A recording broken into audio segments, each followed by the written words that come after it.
Poland is one of those countries in Europe that many people don't know much about, despite it being a very large country with a unique history and character, but that doesn't mean that people shouldn't know about it, because they're really missing out. So in order to help the world learn more about Poland, we bring you the 10 things you didn't know about Poland. By far the most politically and historically significant structure in the history of Poland, no discussion of Poland would be possible without discussing the Polish-Lithuanian Commonwealth.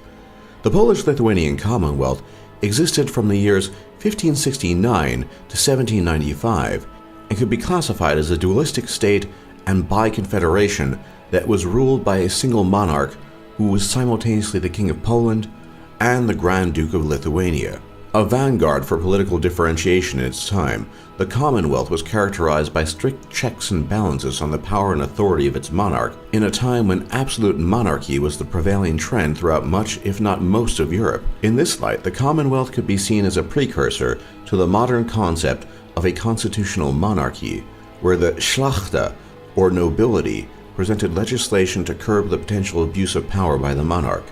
What is also interesting is that the Commonwealth was marked by high levels of ethnic diversity, but simultaneously a great degree of religious tolerance, something that once again was a rarity in those days, which was formalized in the Warsaw Confederation Act of 1573.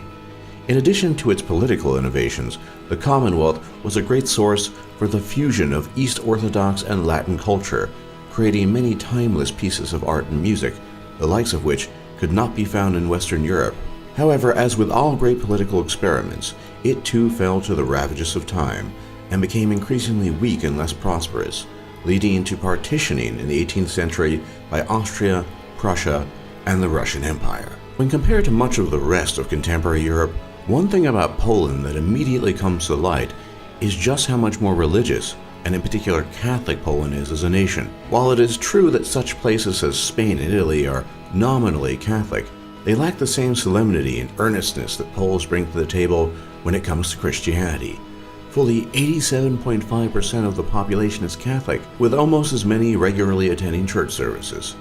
This is as much a historical legacy as it is a near contemporary one, because under Soviet rule, religious practice was discouraged. So in many ways, the strong Catholic feelings of many Poles serve as a counterpoint to decades-long suppression and intolerance towards them by a foreign, alien power embodied by the Soviet Union. Polish people are tough cookies and have had to deal with a lot of abuse whenever they have left their native Poland. When Polish immigrants came to the US, they encountered massive obstacles in the form of prejudice and bias when it came to hiring for jobs, exclusion from participation in public activities, and more.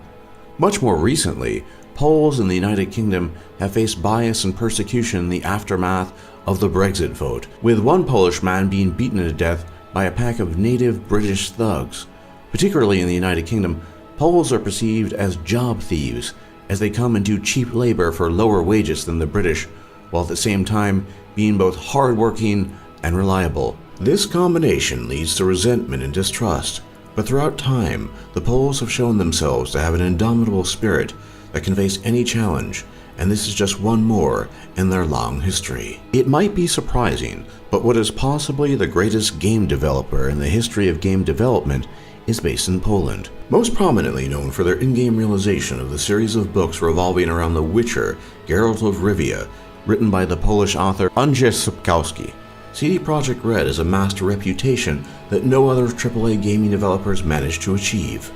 Whereas other companies such as BioWare, Bethesda, and Ubisoft spit out half-finished games that are bugged to death and demand exorbitant prices for so-called DLC that should have been in the game in the first place, CD Projekt Red goes beyond the Call of Duty to bring the player the total gaming experience that every gamer dreams of. CD Projekt Red gives its customers high-quality DLC that is free, and paid expansions that are so detailed and well-written that they would normally constitute entire games by the standards of most companies.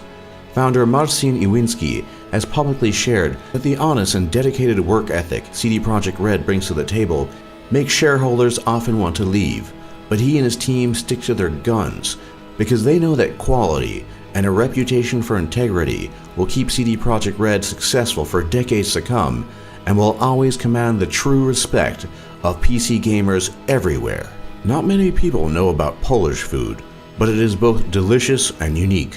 One of the most fascinating and tasty foods from Poland is the famous smoked cheese called oskipek, which is